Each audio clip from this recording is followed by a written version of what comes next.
Hey everybody, welcome back to RPG Imaginings. I was at the friendly local game store, specifically Dragon's Lair in Omaha, a couple of days ago. Maybe it was about a week ago. And the one thing that I like about Dragon's Lair, we have a lot of cool game stores in the Omaha area, and there is something to like about each one. Each one has their own unique flavor to them. But Dragon's Lair I like in particular because Dragon's Lair is the game store that emphasizes role-playing games in the metro area. Other stores have either menial stocks of role-playing games or in the case of some, they have good stocks of role-playing games, but it doesn't even come close to what Dragon's Lair has.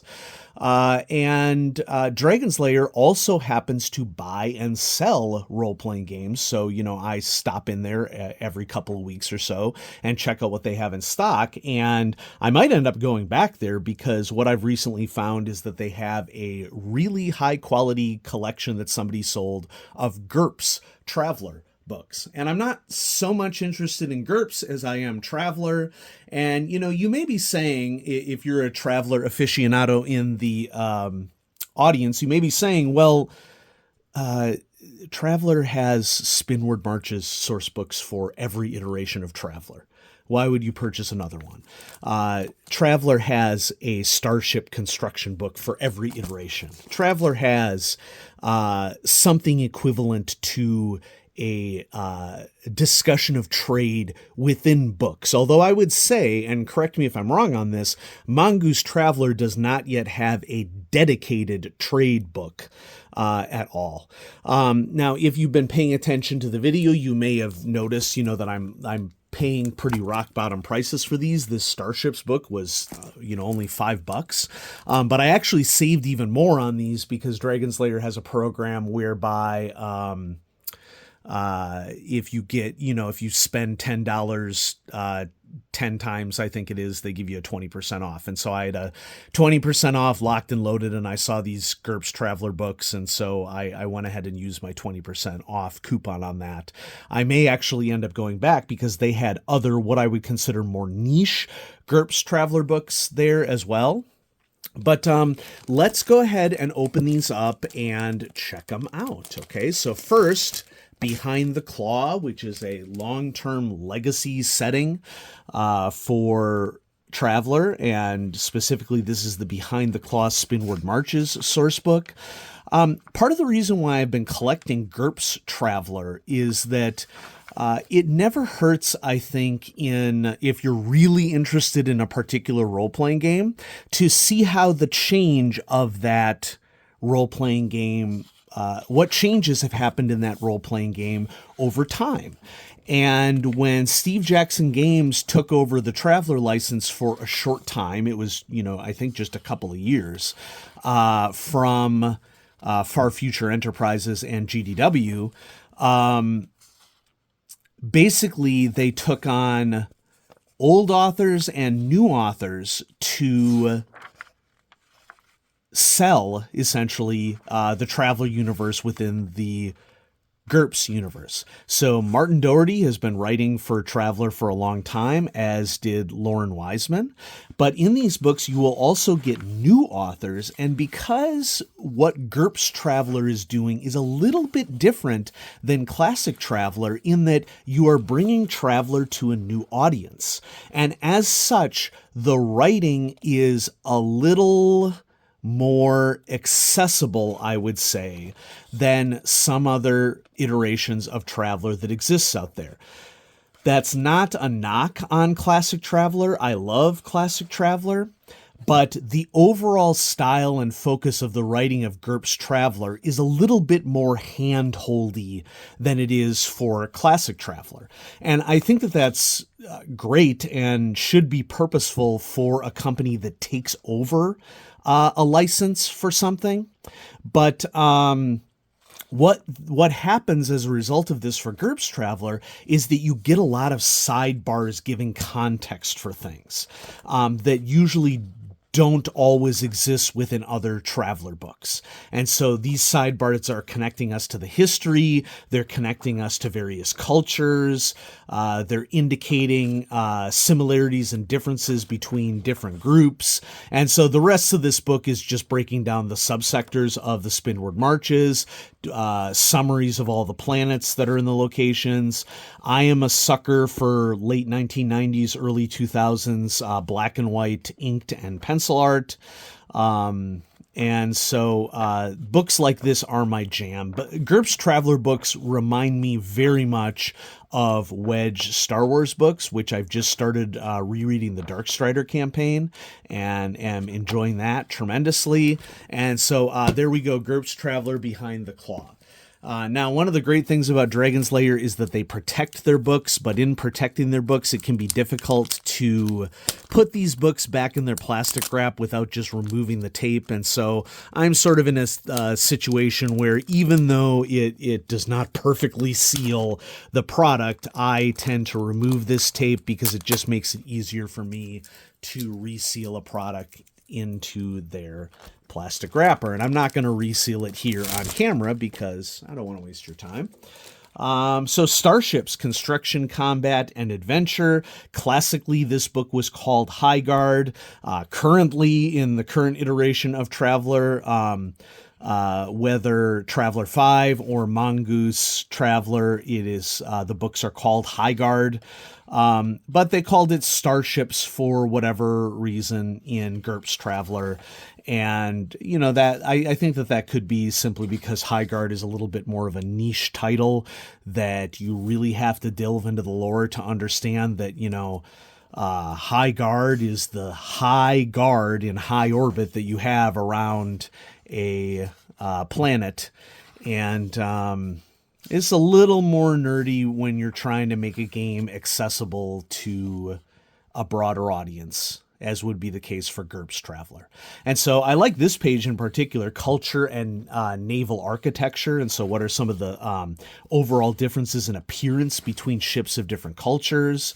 We have some dry dock featured here, and then it basically does what Traveller classically does, which I think it's simpler here because the GURPS system is being used. But it takes you through how to build a starship and how to kit out your starship with various modules and other components.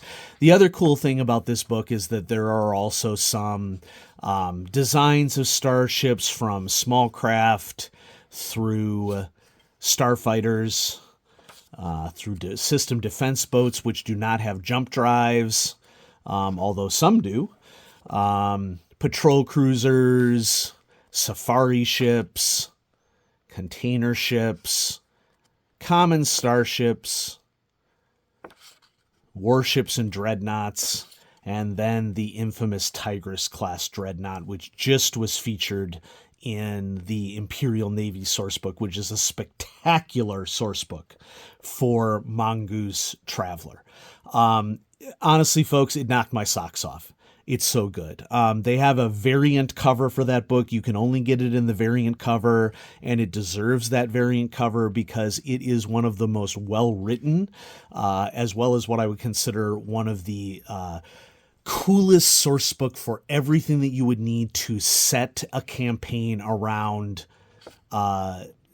naval engagement in some way, whether your characters are a part of the crew of a naval starship, whether they're the command crew, whether they're infiltrating a naval ship. You know, there's all sorts of cool stories that you can set around naval aspects of the Traveller universe. And so you can see there's plenty of stats and tables here at the back for you to kit out a book. And there it is, GURPS Traveller Starships. Last, but certainly not least, because this is the one that I'm actually most interested in, is GURPS Traveller Far Trader, Profit and Pitfalls Among the Stars. You know, and if you're wondering, hey, like, why do these books have different prices? Why are they selling them at different prices at Dragon's Lair? Well, I think what they do is that they just peruse the eBays a little bit, and they determine what the quote-unquote typical market value is for one of these books, and then they price their books accordingly based upon that. And of course, they also use that to determine a sell price, usually 50%. And this is the first edition, published March 1999, and so it has that late 90s RPG goodness that so many of us grew up with and enjoy. And let's check out Far Trader. These books are in very good condition, except there's a little bit of a cover bend here on behind the claw, and so... but I'm paying $5, $10, $15 for these books, and so the condition is actually quite great for the price that I have. It's usually better than the condition that you would get on the eBays for stuff like this. So Far Trader, Profit and Pitfalls Among the Stars. And so what do we have here? We're going to have a section on the big picture, how the interstellar economy works, high finance, ships and shipping, characters for merchant-based campaigns, and so there was a original Traveler little black book called Merchants, and campaigns and adventures, and then District 268, Trading on the Edge of the Imperium. That's interesting. So, big picture is speaking about imperial trade policy. We have a classic Far Trader or Fast Trader. Once again, great art. I particularly love this piece. Come on, guys. What the heck are you doing? Cargo's exploding. You're not doing the dock workers any favors here. Think before you unload cargo, for crying out loud. Okay. So yeah, there's passenger traffic rules in here, a basic trade system if you really just want to boil it down for freight and passengers. It doesn't really bother me that this is for GURPS at all, because so much of this is easily convertible to any system of Traveler. Okay, it's more the in-universe stuff and getting an established base for freight rates that is the thing. I mean, heck, folks, there are even, equations here for determining Jump 3 price compared to Jump 2 price. Traveler is known to have algebraic equations associated with what's going on, because a lot of people who play Traveler are really interested in the minutia of kitting out starships, negotiating trade, doing all that sort of stuff that would be part of a space adventure or space opera or hard science fiction setting, depending upon how you are running Traveler. And that's just the beauty of Traveler. Traveler can do anything. No matter what role-playing, storytelling genre you can imagine, Traveler can do it. And, this game has been around since 77, 76. And so with that kind of legacy, a 45 plus year legacy for a game, there is a lot of information that has been codified for you want to do something in space. There are rules for that somewhere. So banks and loans, calculating dividends, exchange rates, stock performance, how this interacts with the Traveler's Aid Society, which this is another great example, I think, of a sidebar that can really help a newer player to Traveler from the GURPS Traveler line to understand sort of how the universe works and what's its perspective is on things. Declaring an emergency, traffic control procedures. So how do we get to the 10 diameter and 100 diameter zones that influence jump drive? How is mail transferred with the X-Boat line? It's called the XT line here. How to work with your ship's registry, hiring crew, cargo manifests. There's a characters section for setting up merchant characters. bounty hunters. If you're not paying somebody off, a broker. Now, granted, these are all GURPS rules, but you can get the identity, or you can get the idea behind it and modify things the way that you want to. So rogues and undercover agents. I do want to point out, I don't want to paint the picture that, some of this information isn't available in Mongoose Traveler, because bounty hunters certainly are. Okay, they just released a bounty hunter sourcebook for Mongoose Traveler. After I review Rim Expeditions, which I'm very excited to review Rim Expeditions soon, that was recommended by a viewer of the channel, and Mongoose was kind enough to send me a copy, and I'm reading it through, and I will present to you why Rim Expeditions is a perfect companion to the World Builder's Handbook, or the Solar System Stellar Construction Guide. We have subsidized merchant ship plans in the top-down 2D plan, which Mongoose has gone to a 2D plan after attempting an isometric plan and people not really being into it, and so that was a great change decision that Mongoose made. Here we have District 268, trading on the edge of the Imperium. It's an underdeveloped region of the Spinward Marches, made up mostly of Imperial client states and independent worlds. So,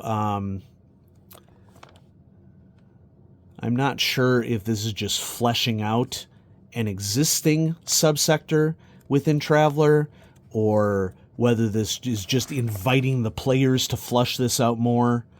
But, it's cool. GURPS Traveler. Wanted to share that with all of you. And so Gen Con's coming up. Gen Con is a difficult go for me since it's in Indianapolis. There are no direct flights from Omaha to Indianapolis, which immediately increases the cost. Odds are pretty good that I'll get to Gen Con sometime in the next year or two, either with my buddy DJ or with some of my gaming friends here in Omaha. We've been playing a lot of Star Wars Unlimited, the card game, and so depending upon what happens with the organized play program, a Gen Con trip might be possible for us. Basically, what it comes down to is I need to share a hotel room with somebody, or even better yet, drive with somebody in order to make it feasible. And so, because I'm not really in a financial place right now to buy airline tickets. I'm hoping to get to Gen Con sometime in the future, but I won't be at this one. But if you're interested in Gen Con, or you're going, I hope you have a great time. And so thanks everybody for watching. Have a great day.